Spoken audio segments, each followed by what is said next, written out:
Hello, welcome to The Drum. I'm Julia Baird. Coming up, another road bump for Australia's vaccination rollout after European nations hit pause on AstraZeneca jabs. Out of sight as Syria marks 10 years of civil war, Australian families plead for the release of ISIS wives and children living in peril. And rout of the century, state opposition leaders take stock after the weekend's wipeout of the West Australian Liberals. And joining me on the panel tonight, journalist and writer Jan Fran is back. Great to see you. Good to see you. In Melbourne, former Liberal Victorian Premier Dennis Napthine. G'day, Dennis. Good evening, Julia. Also in Melbourne, director of the Murruppabarrack Melbourne Institute for Indigenous Development, wearing particularly awesome earrings this evening, Inala Cooper. Hello. Hi. And in Adelaide, CEO of the Federation of Ethnic Communities Councils of Australia, Mohammed Al-Kufaji. Great to have you back again, Mohammed. Thanks for having me, Julia. Now, if you want to join in on Twitter, you can. You just have to use the hashtag #TheDrum to find others in the conversation. And we are also now on Facebook. Australia's COVID vaccine rollout has not been without its problems. Shipments have been blocked, targets missed, and the government is on the defensive. Through it all, they've also battled health misinformation and a reluctance in some quarters to getting immunised. So news that 11 European nations have now suspended the AstraZeneca vaccine will have landed with a thud on the Prime Minister's desk today. The suspensions began after anecdotal reports of a handful of people in Europe experiencing blood clots after receiving the vaccine.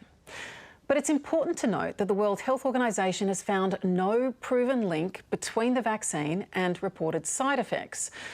That hasn't stopped National Senator Matt CANAVAN calling for Australia to follow Europe in suspending the vaccine. I think it's clearly time for us to suspend the rollout here in Australia. If almost every European country is doing the same, we should heed these concerns. The European countries have a longer experience with the rollout of this virus. They have a greater imminent threat of the coronavirus itself, so they don't have any incentive to glibly suspend their rollout. They're obviously doing so through legitimate concerns. Now, the reason this matters so much is that that vaccine most Australians will receive will be AstraZeneca, and it's the only one being locally produced.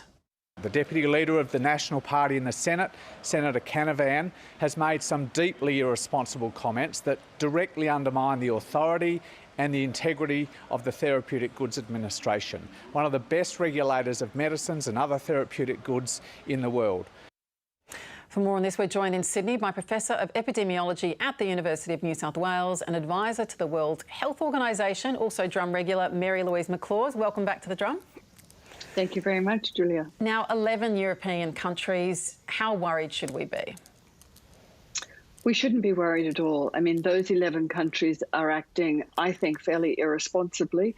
They are trying to be highly precautionary, but it's very irresponsible because they're joining two dots that are very, very far apart. If you have a look at the number of deep venous thrombosis or pulmonary emboli, it's between 1 and 2 per 1,000 people every year. Between 1 and 2 per 1,000. If you look at this per 5 million doses for the 37 that have so far been reported, you get 0.007 per 1,000. And if you look at it by the number of doses that have been delivered across Europe and across the UK, that's 17 million doses, then that level of DVTs is 0.002 per 1,000. In other words, it's very rare. And the other issue is most of the people that have received the AstraZeneca in these European countries have been of the age when, of course, you would expect a DVT. In people that are not mobile, and they haven't been mobile, often they've been in lockdown. They may have cancer. They may have other obesities, lots of other issues that would find a fairly common occurrence in DVT, and now they're joining these dots. And I think it makes people feel very anxious rather than very safe. What about the 4 blood clots that occurred in Norway and the concern about the age bracket there? You're saying this is something that may normally happen to people who might be more vulnerable to blood clots, but these were all aged between 30 and 40. Like, how do we read that? Certainly, that needs to be looked at very carefully. Around about the time of 45 years of age, you can have risk. If you're pregnant, you can have a risk. If you've had knee or hip surgery, you can have a risk of a DVT. So all of that needs to be looked at. But you're talking about 2 cases and 2 very sad cases. But in Europe, every year they have about 370,000 cases who die every year. So they have about 761,000 cases of deep venous thrombosis, of whom, 300,000 will die. And it's very similar in the US as well. It's a very dangerous condition. But to draw a line between what has happened in 2 people in those 2 sad deaths and the 35 others who have had a DVT and are being treated, to say it's related is not looking at the science and the probability. Dennis, can I ask you about this? I know you have a master's in epidemiology, and we've heard today from experts who have raced to assure Australians that that there is no evidentiary or causal link. MARY-LOUISE is one of them. But and Matt CANAVAN, he's not an epidemiologist. How do we work to, how can the government work to assure Australians when stories like this will only fuel anxieties? Well, firstly, let me say I'd be very keen to roll up my sleeve and have a vaccination with AstraZeneca vaccine. Secondly, I think we need to trust our medical experts. They've led us well through this whole COVID situation in Australia, and the TGA, or a reputable body, medical experts are saying this vaccine is safe.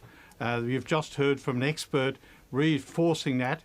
So worldwide experts are saying it's safe. There is no evidence to contradict that, and I think we need to get on and vaccinate as soon as we can, and the AstraZeneca vaccine is a safe vaccine to use. And thirdly, I make the point that the people who are first in line to be vaccinated across the world are people, apart from the frontline workers, are people in vulnerable groups. The older people, people with comorbidities, and they're the people who are more likely to have coincidental other issues. So I think it's an enormous, inappropriate leap when the science says this vaccine is safe, will save lives and will prevent the serious effects of COVID. So let's get on and vaccinate. Jan, I mean, a lot of European countries, you know, at significant risk because that COVID has been out of control there. And so there is some benefit to us going after them to see how it's played out there. Yes. Should we, even though it's been a lot slower here than many people would like, should we then be more cautious because we can be? Well, look, I think it's advantageous to us that we are sort of going after European countries in administering the AstraZeneca vaccine. I think in some ways they are. I hate to use the term guinea pigs, it's a bit crude, but, you know, we are at advantage here because we're able to see what's sort of happening over there and react. Listening to Mary-Louise McLaws talk about the fact that there's been perhaps an overreaction, I think tells me that we probably need to be alert, not alarmed, and I think we need to be very careful about who we listen to on these matters because this stuff counts. Now, I personally would be more inclined to listen to someone like Mary-Louise McLaws talking about epidemiology rather than, say, someone like Matt CANAVAN. He's got his opinions, I'm sure, but we've got to be very careful about trusting the right experts. In this case, I believe it is epidemiologists, I believe it is the TGA, I believe to some extent it is the government who are getting their information from chief health officers and scientists, and I think we know our situation better than any other country does. And I think that we're informed to make the right decisions here. So alert, not alarm, seems to be the news of the day. Mohammed, how do you view this, given that there have been many concerns about misinformation, particularly in diverse communities? Well, we need to be careful how, I guess, the media kind of reports these things. I mean, it's a bit like Chinese whispers, right? So there are layers of complexities that will add on for, I guess, multicultural communities, because the general public doesn't really know much about, what is actually causing the blood clots, for example. And now, obviously, we know that there is no scientific evidence to suggest it's AstraZeneca that's causing this. Now, that information will potentially translate into something like all vaccines against COVID-19 will kill you. So we need to be very, very careful how we communicate this. And we know governments aren't very good at communicating complex things to, I guess, minority groups. And this is why I think we need to give back, and give ownership to the communities themselves to be able to go out there and take ownership of communicating these important messages. And we must provide them with the resources so they can speak to the communities that they best know. I mean, people, especially migrants and refugees, there is a sense of distrust of governments in general, and they're not going to listen to, a politician. They're going to listen to their community leader on the ground. So these are tricky situations, and we must give control to the communities. And so, for example, look at Aboriginal communities. They have handled this COVID situation fantastically. They should be commended. And we look at their approach, that's been very grassroots-led. Inala, how will you make decisions regarding this vaccine? Definitely listening to doctors, epidemiologists, infectious disease experts. My family and I will definitely get vaccinated when it's our turn. And I think, to echo what some of the other panellists have just said, it can be really dangerous if people just read a headline that says that countries in Europe have halted the AstraZeneca vaccine and then not read on and not listen to people like Dr. McLaws and so on to get a better picture of what's happening. So making assumptions when we see a headline on Twitter or the comments that I think were entirely unhelpful from Matt CANAVAN, it can, as you said, Julia, it raises anxiety. And unless you are a doctor or an epidemiologist or within that field as an expert, I'll definitely be listening to the experts. All right, let's bring our expert back in there. Professor McLaws. We're all listening. We're all listening. I want to ask you something, because I know that you've followed this close, not just at the Australian level, but globally, how all countries kind of around the world are dealing with it, what their response has been, what the various problems and challenges have been. Is there anything that you can tell us about the geopolitical context in Europe that might be shaping some of these countries' reactions or decisions to how they handle the rollout of the vaccine? Certainly. So if you have a look at how well some of the high GDP countries have gone with their number of cases, the richer the country, the poorer their ability to keep the numbers down, led by the US, Denmark, Netherlands, Sweden, Switzerland, etc. And they have not been using low-tech prevention such as we have, distancing, masks, and then isolation, and then a little higher technology testing. And Australia has done very, very well. So our numbers are very, very low. We're on the really low end of the scale. So you have a look at some of those countries that are now starting to look sideways at AstraZeneca. And Germany, for example, in just the last 24 hours had 13,000 cases. Italy had 26,000 cases. France about the same. They are not handling this well. So when Mr. Caravan says, look at how well Europe has handled it, I'm sorry, look at home, how Australia has handled it really well. And quite rightly, you know, as it's been said tonight, our TGA has been very careful. Now, it got a lot of criticism for not going fast enough. But in fact, I like that because it was very careful. It looked at all of the evidence. It did not rush its approval because our TGA is one of the safest in the world. No matter which party you vote for or which party is looking after your state or federally, all of our authorities have looked after Australians first and foremost. AstraZeneca will be produced in Australia and it will be produced very carefully. No scientist that I've spoken to has been able to identify any particular part of the content of the vaccine as potentially causing a clot. None. So I would suggest that there's a geopolitical issue going on here. If you have a look at the map and you have a look at all of the countries that have decided that they don't want AstraZeneca that is being produced in England, then you have to start wondering, is there some geopolitical issue going on here? And countries, and often parties, political parties, can't help themselves, and they bring in politics, sadly, when we're trying to fight a pandemic. So I would suggest that they're not just trying to be super careful for their population, because they certainly haven't been careful enough in looking after their population to date with simple things like stay-at-home orders. But something else is going on, because to draw that link between very, very rare outcome to say that it's related or could be to AstraZeneca, I think is a bit mischievous. Professor, we relish your expertise every time you bring it to the drum. Thank you for joining us tonight. It's a pleasure. Stay well. Mary-Louise McLaws is a Professor of Epidemiology at the University of New South Wales and Advisor to the World Health Organization.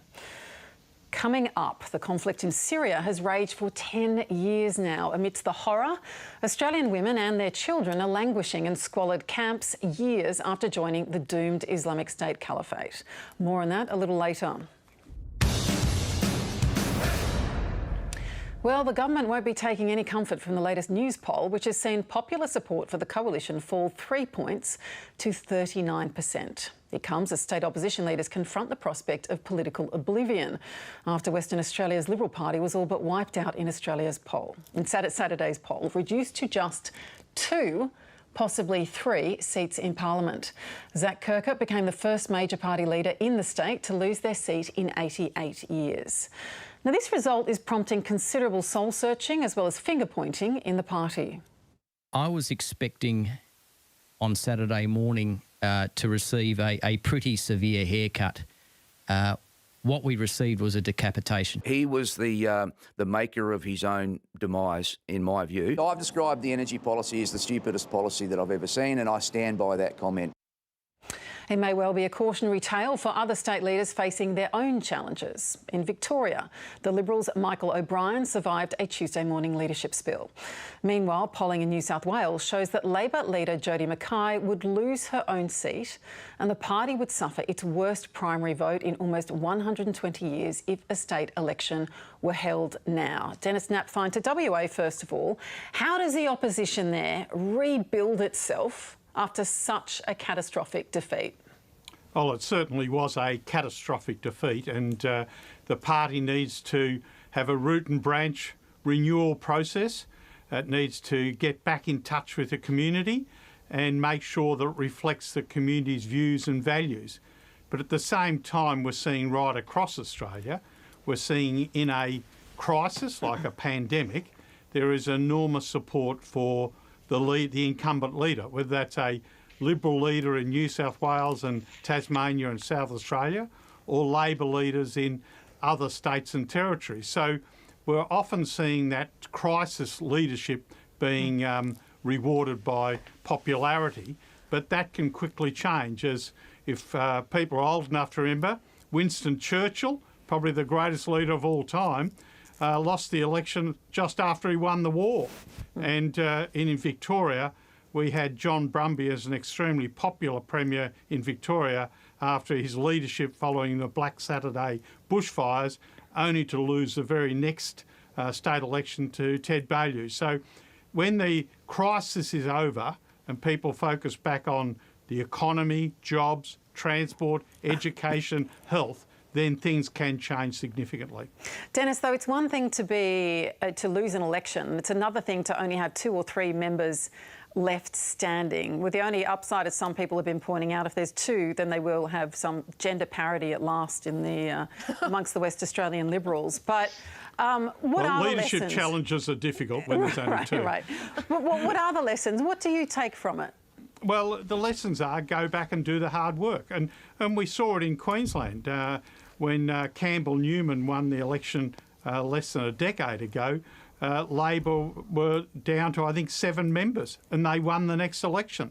So I think we're seeing in modern times, in our current environment, in liberal democracies around the world, more significant swings. It's not like the old days where people were rusted on Liberal Labor and there were a few swinging voters and a few swinging seats. I think the swings today are more significant, the voting is more volatile, and I think people and parties can go from small numbers to majorities in a very short space of time, but it's about being relevant to what the people need and want for their state or their country.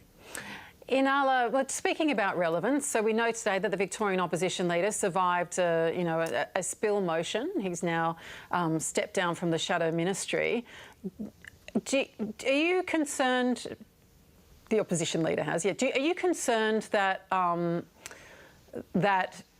you concerned about who the opposition leader might be?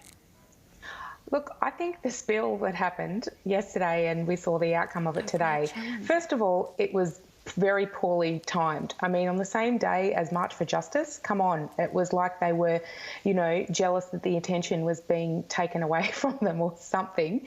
But look, I think when it comes to voting as well, whether it's at the state or national level, I wonder if folks will take into consideration more than just how their Premier has handled the COVID pandemic. I know for me that's not the only thing.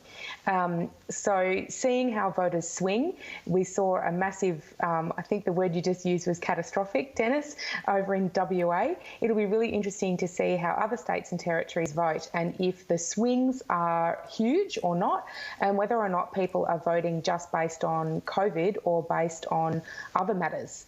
But yeah, timing is everything if you want to challenge the leadership of your party, and oh boy, did it backfire. Timing and numbers, I would say, and I should stress that it's the opposition leader is obviously his position is intact, but his challenger, Brad Betton, is the one who has stepped down from the shadow ministry. But when we talk about what's relevant and what the other issues are, if I can pick up with you, Jam, because we're looking at the poll which shows the federal government has taken a hit in the last month, and the way the allegations of sexual assaults in Parliament have been handled could potentially influence the next federal election. A Guardian Essential poll surveyed coalition voters' views on the topic and found a huge discrepancy in the views between genders. Now have a look at this. 29% of men see it as just a Canberra problem compared to just 13% of women. 59% of men believe what's happening in Canberra is relevant to all women compared to 74% of women. And while 55% of men think it's time that women were believed, 73% of women agree with that statement. That's quite a significant gap within the coalition ranks. How do we read this? What kind of impact do you think the last month and these kind of fierce debates and roiling around the question of sexual assault will have electorally? I mean, look, it's hard to tell. I find that sometimes we tend to have very short memories when it comes to elections. It's really only what happens in the lead up that tends to sometimes affect it.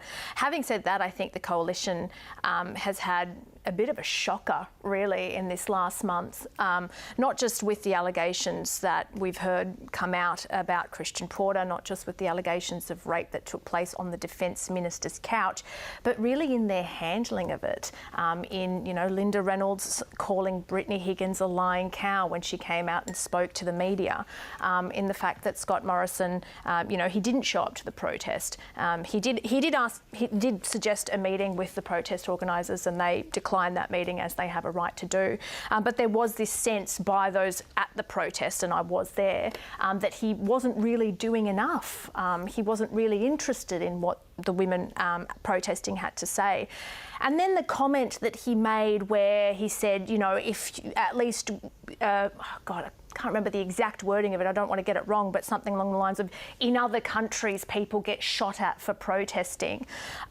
It was almost like, my God, why on earth would you even say that? I think he was referring to Myanmar. I think he was referring to Myanmar. I mean, we can look at what's happening in Myanmar. I'm certainly more interested in looking at what's happening in Parliament House. Why don't we look at what's happening in your place of work, where there are allegations of sexual assault and nobody seems to either care. Nobody seems to be putting the woman at the centre. Instead, they're asking not what we can do for you, but, oh, what should we do for us to minimise the impact politically that something like this might have.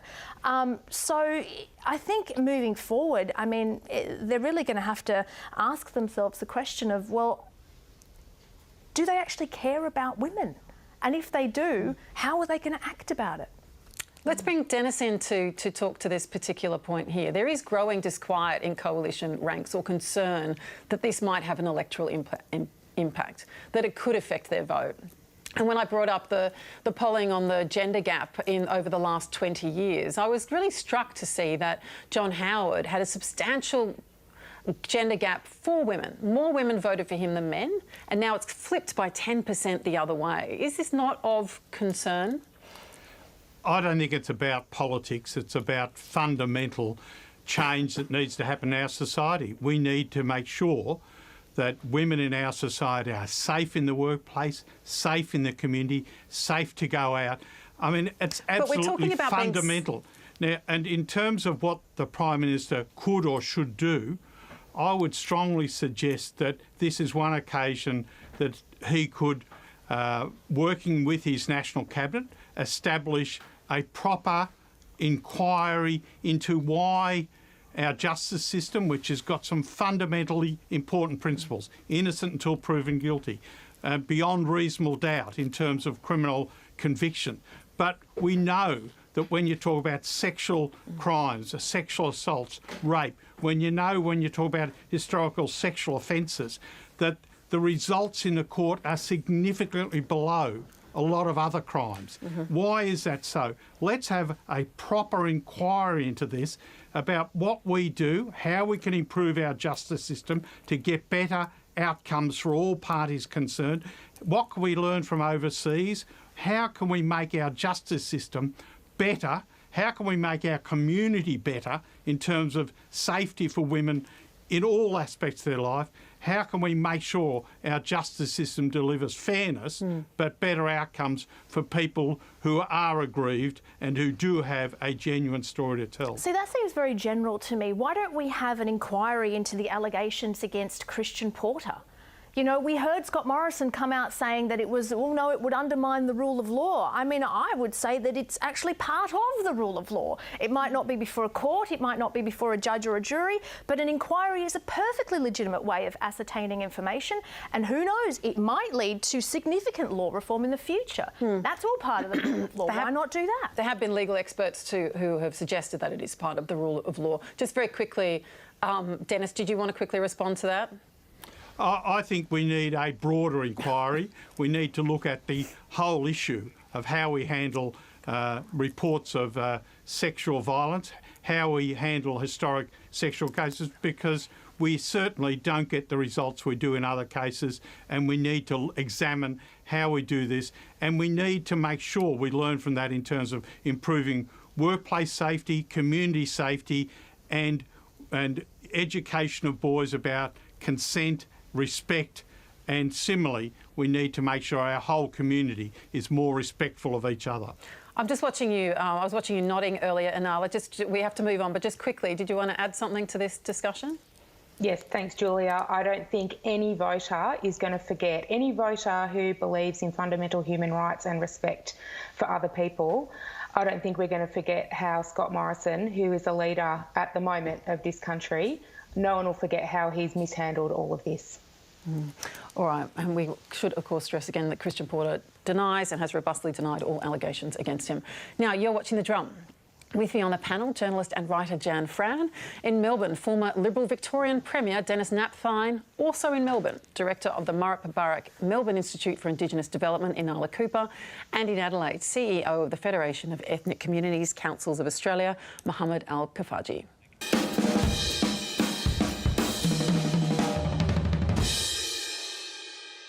Now, it's been 10 years since a peaceful uprising in Syria devolved into a full-scale civil war. A decade on, Syrian President Bashar al-Assad clings to power with the help of some powerful friends in Russia. But the suffering continues for millions of people displaced by the conflict. When Islamic State was defeated in 2019, the wives and children of fighters drawn from across the world were rounded up and held in 2 squalid, dangerous camps. Many have since been repatriated to their home countries, including citizens of the Netherlands, Germany, Finland and, very soon, Belgium. Sydney-sider Mariam Debussy and her 3 children remain in northern Syria. As The Drum's Eliza Harvey reports, her father, Kamal Debussy, has been campaigning tirelessly for them to be allowed to return to Australia. The brutal civil war is all but over, but the newfound peace remains grim for the Syrian people. 6.1 million children inside Syria are in need of assistance for basics: health, warm clothes, education, food. Most importantly, though, what they need is protection and safety. More than 40 Australian children and their mothers live in the dangerous squalor of the refugee camps in northern Syria. They're the families of a band of fighters who joined the Islamic State group, which used the power vacuum of the war to grow into a physical entity spreading across large parts of Syria and Iraq. These kids are the grandchildren of Sydney-sider Kamal Debussy. Mariam found herself in Syria. She'd gone on holiday with her husband and she'd met up then with her husband's family. They decided to go to Turkey. Then at gunpoint, Mariam and the extended family were taken across the border and coerced into Syria. Mariam says her then husband Khalid went to Syria to join ISIS. Kamal Debussy has been fighting for years to get his daughter and grandchildren returned to Australia. Take a breath, take a breath, take a breath, take a breath, take a breath, take a breath, take a breath, take a breath. I'm here. The kids are here, I'm here. Take a breath, take a breath, take a breath. I can't breathe. We're tired, we're broken, we're shattered. We just want normality for our kids. It's not fair. It's not fair for the kids. It's not fair for us. Most of us didn't even come willingly here. Earlier this month, the Belgian government declared it would repatriate children aged 12 and younger, in line with a court ruling from 2019, with the government citing escalating security and humanitarian concerns. It will review the other Belgian women and children on a case-by-case basis. I was very happy to hear that the Belgian government had moved. They had been very staunchly against moving for quite some time, and so to find that a European country which had been staunchly against the repatriation was changing its position because of the realities on the ground, I thought was a great signal for us to be able to take. The Kurdish Authority, which controls the camps and wants them closed, has released a video pushing Australia to follow Belgium's lead. Particularly in our community, yes. Kamal Debussy understands the community's fears about ISIS, but says women like his daughter can't languish there forever. We need to be careful that these camps don't actually turn out to be our Guantanamo Bays too, which is really what they are becoming. The images from this camp and the West's refusal to act to repatriate their citizens, including Australia, is becoming the material to fuel the new round of radicals that are being drawn upon and being rebuilt in some of those parts of the world. I'm very disappointed with the lack of commitment to our own values when the cameras move on.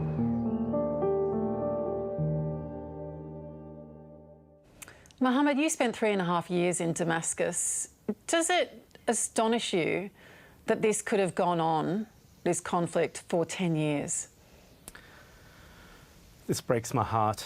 I lived in Syria for 3.5 years, and actually this week I celebrated 18 years in Australia, and I was just reflecting on, you know, I guess that time kind of moving from Syria to Australia, and I have to tell you, Syria is one of the most amazing countries, rich with history, rich with hospitality. The most amazing people are in there. And what's happened to Syria really, really breaks my heart, and to a point where I'm ashamed that Australia is not doing its bit to, I guess, to help Syria get back on its feet. You know, we're happy to follow the US into a war, but we're not willing to, I guess, provide assistance in making sure people over there are protected. I mean, obviously, Australia passed laws to strip people of their citizenship if they're found to be dual citizens or eligible to be dual citizens. But the children, it's not their fault that they were born into the war and into the camp. There are family members here, there are grandfathers and grandmothers who are begging the Australian government to bring these people back here in Australia and, put them through the justice system. I think they'd be happy to kind of admit that they've made a mistake. But they're Australian. They are our problem, not Syria's problem. And by us outsourcing our problems to Syria and saying we're not going to deal with this issue, I think it really puts a question about Australia's reputation on the world stage. And we seriously need to think about whether we can call ourselves the greatest multicultural nation in the world. This is really heartbreaking. And Mohammed, when the Foreign Minister Maurice Payne says, look, COVID occurred and the resources required to repatriate, de-radicalise, to assist people in returning to Australia are far too great during a pandemic, how do you respond to that? Well, other countries have been doing it and they haven't stopped. At the moment, we don't even have a commitment from the government to basically say that, yes, we will work hard to repatriate these people to come to Australia. At the moment, we have no idea what they're doing. And I think that uncertainty is the biggest fear for me. For these people to be languishing in those camps, it's really inappropriate for children and women to be in those camps. And, it really is tearing families apart. All right. And of course, we'll keep you updated with this story here on The Drum. Now, do any of these sound familiar to you? She'll be right, mate. Look on the bright side. Or it is what it is. Just a handful of the cliches that we throw about when life gives us lemons, which of course is another one. Now, before COVID hit, 1 in 8 adults and nearly 1 in 6 children were living below the poverty line in Australia. But governments have never been short on optimism about the prospects for changing this. For our next term, we are setting achievable new goals for Australia's future in the world, and at the head of these goals is the future of our children. So we set ourselves this first goal. By 1990, no Australian child will be living in poverty. So under our policies, if you're having a go, you'll get a go. And that involves an obligation on all of us to be able to bring what we have to the table. It doesn't matter what level of ability you have, what your means are, where you live in this country. It matters that we all bring our best. Well, our next guest, Glyn Davis, has written a book examining these promises on Life's Lottery. Takes a look at the realities of intergenerational disadvantage in Australia. Glyn Davis is the CEO of the Paul Ramsay Foundation, which works to end intergenerational poverty, and he joins us now. Good to have you on The Drum. Thank you. Thank you for the invitation. Now, you start your book by talking about the city of MCLAWS. It's from an Ursula Le Guin novel, and it's this bright, towered city by the sea. It's prosperous, its citizens are happy, but it kind of has this dark, open secret. There is a child, a neglected child locked up in a basement underneath that they all know about, but their continuing prosperity depends on the abominable misery of that child, I think it was. Tell us why you chose to tell that story. Because of the choice it asks of the citizens, do you put up with unfairness in your own society because most people are okay, or do you walk away? And the story is actually called The Ones Who Walk Away from MCLAWS. And it's a story about the people who just can't stomach what happens in their And they just life. Creep off in their ones, right? There's not a big protest. But lots of people stay, and they stay because in the end the quality of life is great and it isn't their child and it isn't them, and that's the worry. What does the research tell us about the question of life's lottery? That what we are born with, or what we are born into, can determine the rest of our lives? So we have a very clear shared view about this, and we just heard it in all of those grabs from Prime Ministers, which effectively say ours is an open and fair society, and if you're born into disadvantage, well, that's disappointing, but there'll be lots of ways of helping you out, and you'll go on to have a fulfilling life. And for some people, that's absolutely true. the risk is we think it's true for everybody. The data is pretty confronting. If you're born into poverty, in extreme poverty, half the minimum wage income family, your chances of getting out of that, of dying in a higher socioeconomic bracket, as it were, are only about 20% if you're male and only about 10% if you're female. That is, for most people in Australia born into extreme poverty, they will die in extreme poverty. Their life won't get better. That's pretty confronting. That's the child in the basement. And so is the challenge then, and we're going to be talking about Burke in a moment, so we'll get to that, but is the challenge the idea of off-ramps, as you put it? Off-ramps, which is a phrase coined by my colleague Jenny Whalen, is just the idea that if you have a cycle of disadvantage, like a freeway, how do you get off it? And off-ramps, there isn't one, there's lots of different ways off disadvantage. And so it's trying to say, instead of imagining that you can solve this problem by throwing money at it, which nobody's arguing, you have to think about what are the particular and precise ways you can help individuals move on to the life they want. It's not up to you to tell them what life they should have, but it is giving them choice. And off-ramps are different ways out there, things you can do to help children before they go to school to be school ready. There are things that you can do to help encourage children to stay in school. There are things you can do to help move on to employment as you leave school, and so on. Each of those is an off-ramp. Each of them gives people born into disadvantage a way to have a better life. Just want to go to the rest of the panel now. Inala, do you think people are becoming complacent or have become complacent about poverty in Australia? We played that clip of Bob Hawke promising to eradicate it by 1990. That didn't happen. Do you think people are now just accepting it? I think it depends who you are, because if you are living in poverty, then it's probably the realest issue that exists in your life. We can look to Canberra and speculate about politicians and staffers on big wages who are out of touch with their constituents. So, look, I don't know. I remember as a child hearing Bob Hawke make that promise, and I remember in my child's mind thinking about what it meant and thinking, well, do I live in poverty? No. So I think everything that Glyn is saying I agree with.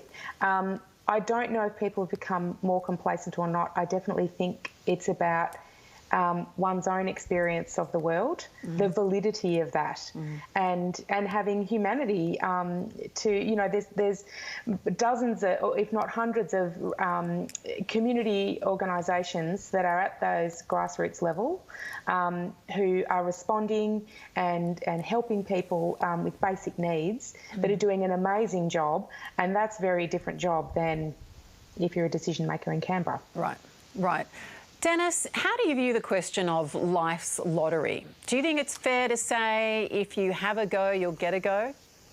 Well, I firstly say I think anybody born in Australia or lucky enough to come to Australia as a migrant has won life's lottery as it is. I think this is the best country in the world and has the greatest opportunities in the world. So I think that there is certainly a life's lottery, and Australia is one of the winners in life's lottery. But within Australia, we know there are people and families who are disadvantaged, whether they be our First Nations people in many areas, people in remote rural areas have suffered disadvantage, people from low socioeconomic groups, and people who have English as a second language. But at the same time, Australia's history is littered with people of aspiration and opportunity who've really made positive contributions to themselves and their families and this great country in sport and in business, in culture, in politics. Many of our political leaders have come from very, very humble backgrounds, and we only have to look at people like John Howard and Paul Keating, Robert Menzies, and right through our history, people from very humble backgrounds have made an enormous contribution to this great country. So I'm a believer in optimism, opportunity and aspiration.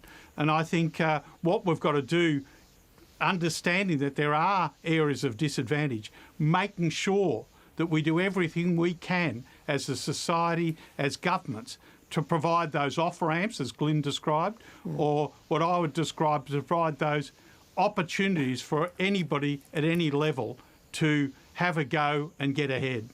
Jan? Well, you know, Dennis has described himself as an optimist. I'm probably the realist to his optimist. I think, you know, you mentioned there, Dennis, anyone lucky enough to be born in Australia. I don't know whether Indigenous Australians would consider themselves lucky to be born in this country. We see the ongoing very much alive consequences of brutal colonialism. We see massive gaps in Indigenous in health. We know this, we've known this for a long time, and yet this country refuses to have the reckoning that it needs to have. I don't know how lucky they would consider themselves, and I don't want to speak on behalf of anyone here. They're more than capable of speaking on behalf of themselves. Migrants having won the lottery. I am a migrant. I came to Australia in 1989. I was 4 years old, and I will tell you that there is an inherent gratitude that lives in your body. You don't even really acknowledge it explicitly. It sort of just runs through your blood because you know the sacrifice that your parents had to make to come to this country. And you know I come from Lebanon, which is a country that hemorrhages people, particularly in the last 12 to 18 months. And you know how much people are trying to get out of that country and to come to a place like Australia. So there is very much an inherited gratitude, I call it. But there's also the realisation that when you do get here, you feel very much on the outer. You feel very much as though there are opportunities in this country that are not available to you. When I graduated university in 2008, I remember applying for television jobs, and I thought very explicitly, I'm not going to apply for commercial television networks because they don't want people who look like me. They don't want people with Mediterranean skin. They don't want people with curly hair. They don't want people who are Lebanese. At the time, there was a lot of antagonism in the media around ethnic gangs and Lebanese gangs, and I lived that. So you feel very much based on the colour of your skin that there are avenues in this country that are just not yours, and you accept that, and I accepted that then. And I feel very proud that I don't accept that now. I no longer accept that. I just want to say one more quick thing. I know this idea of merit and aspiration, and if you have a go, you get a go. I have a lot of respect for that idea, but I also think that there are other things at play here. And if you look, this was research that I did a couple of years ago, if you look at the number of judges on the Supreme Court of New South Wales, right, 45 men, 13 women, if you look at the 45 men, you notice that around 1/3 of them come from one university, right? And if you drill down further, almost 20%, 17%, this was a few years ago, so it might have changed now, although I doubt it, almost 20% of the judges on the Supreme Court of New South Wales come from one high school. Do you want to know how many high schools there are in New South Wales? I don't know, hundreds, maybe 1,000. They come from one. So the road to power is a road more often travelled by some more than others. If I can pick up the point you were making about migrants and migrant communities, Mohammed, how do you think phrases like, you know, if you get a go, you'll have a go, how did that translate in migrant communities? I mean, they're nice phrases. It's a nice phrase like saying Australia is one of the most, it's the most successful multicultural nation in the world.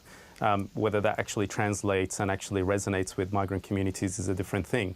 I completely 100% agree with what Jan said. And, you know, with migrants, I think what they come with here in Australia is that that gratitude that, yes, we are lucky to be here and we are safe. But we also know that, you know, unfortunately, there are hundreds and hundreds of people who have PhDs in critical industries that Australia has a shortage in, who are driving taxis and Uber, and they don't have clear pathway to permanent residency, and they don't know anything about their future. We've got about 30,000 people on temporary protection visas in Australia who've been found to be genuine refugees, but because we are obsessed with, you know, making sure that people don't ever call Australia home, we're not willing to give them a certainty in the future. Despite all the skills and, you know, the willingness that they come here to Australia with to give back and so on and so forth. So I guess, you know, yes, if you have a go, you get a go. But migrants have to work 10 times harder, you know, compared to the mainstream community to get to where they want to get to. And I guess, you know, it's all good and well, and we really haven't moved much from the past. You know, we talk about, diversity and equality and making sure that migrant leaders get to positions of power and leadership. But really, if no one's willing to give up their seat for another person to come and join the board or to enter politics, nothing is going to change. It's all good and well to talk about, these phrases, but without action, we're not going to move anywhere. Right, and I guess the crucial point here is with action, what's effective action? Like, what works? People talk about poverty and its alleviation all of the time, and one of the things, Glenn, that you talk about, and one of the projects you say you're optimistic about is from Burke. It's a justice reinvestment program. The Drums at Ruby Cornish has been looking at this New South Wales town and finding out about the project that's had a huge effect on the lives of Indigenous people there. The Darling River town of Burke has long been a place of social and economic disadvantage.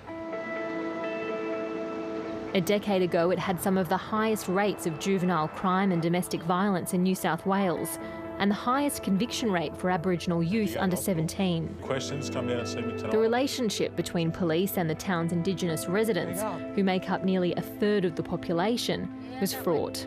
Driving offences, re-offending, right down to school attendance. Hello. Hey, Sarah. Hi. Where should I sit? In 2013, Burke became the first place in Australia to trial a new approach to reducing youth offending and incarceration. It was called the MARY-LOUISE Justice Reinvestment Project. The Justice Reinvestment model, first developed in the United States, views prisons as an investment failure and instead tackles criminality at its roots by reallocating funding for the criminal justice system into things that typically work to prevent criminality, like housing, healthcare and education. 1, 2, 3, sitting in the square. It also requires projects to be community-led and managed. Everyone finds their niche and finds what they have to offer to the process. We haven't really forced it. As part of the empowerment piece for community is to have community for the very first time feel that they're in the driver's seat. In Burke, the MARY-LOUISE Hub was set up to help coordinate and direct support. A tribal council was established to allow for the representation of more than 20 of the region's language groups, and daily meetings between police and youth workers provided open channels of communication. Some programs were simpler, like helping young people learn to drive, So he's going fast again around the corner. or providing activities for them in the school holidays. Implementing the model is not straightforward. It requires a long-term commitment, building trusting relationships across community groups, and a willingness to test and refine approaches over many years. The other challenging part of that is keeping everyone equally valued through that process, and certainly reminding people that it is community that's really driving the agenda. Even so, the changes in Burke in just 1 year were remarkable. A report compiled by KPMG found a 23% reduction in domestic violence rates, a more than 30% rise in Year 12 retention rates, a 38% fall in 5 juvenile offence categories, and a large reduction in days spent in custody. That's something that we stand quite proudly of, is that at least we've got some early signs of what success looks like. We've still got our challenges and certainly are not losing sight of we've still got a long way to go. As well as that, the town saved more than $3 million, about 2/3 of that from lower costs in the justice system. KPMG has projected it will save another $7 million by the end of next year. Having 3 tiers of government on board, but also now with the addition of the philanthropic sector and as well as corporate Australia, all those mechanisms all have a role to play in the systemic disadvantage and poverty that communities like Burke and many others across the nation still face. Glenn, just the most astonishing results there. Tell us why this works. What are the lessons? It works for a range of reasons, but it starts with Alistair Ferguson, who you just saw. It's local leadership. It's community-based leadership. It's persuading government to work with community, but not to lead. Persuading government agencies to get involved, but not to assume that they're in charge.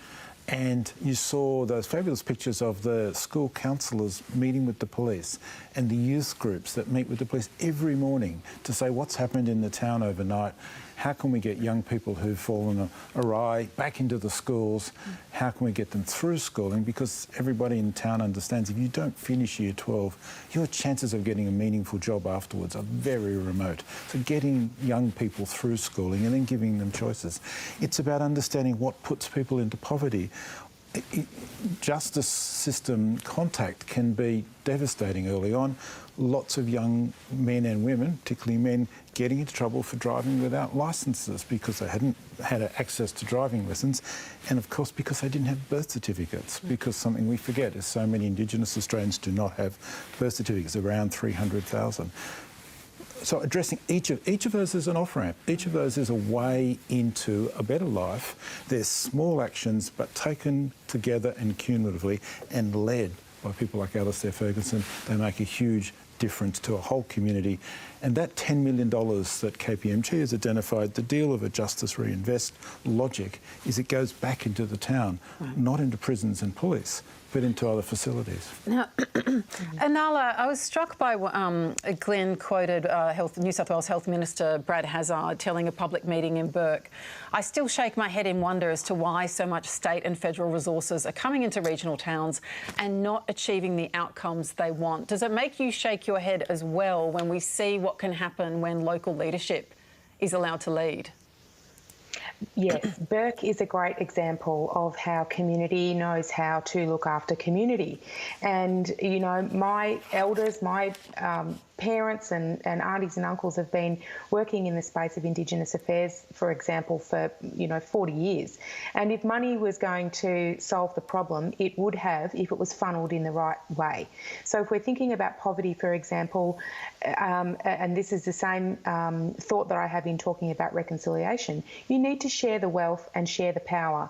So it's no use to say to someone, if you have a go, you'll get a go, when we have systems around us that actually actively prevent people from getting a go. So you've got to give someone a go. Don't just keep telling them they're not going. So, yeah, it starts with sharing the wealth and sharing the power. And what is happening in Bourke is the power is being shared. It's not being hung on to by government or by bureaucrats through the money. And it's a great example. I think we should be mirroring this with health budgets and health funding, where it goes directly to community organisations, because community know how to look after community. So I guess we only have about 10 seconds left to discuss this, Glenn, but hopefully this will become a template.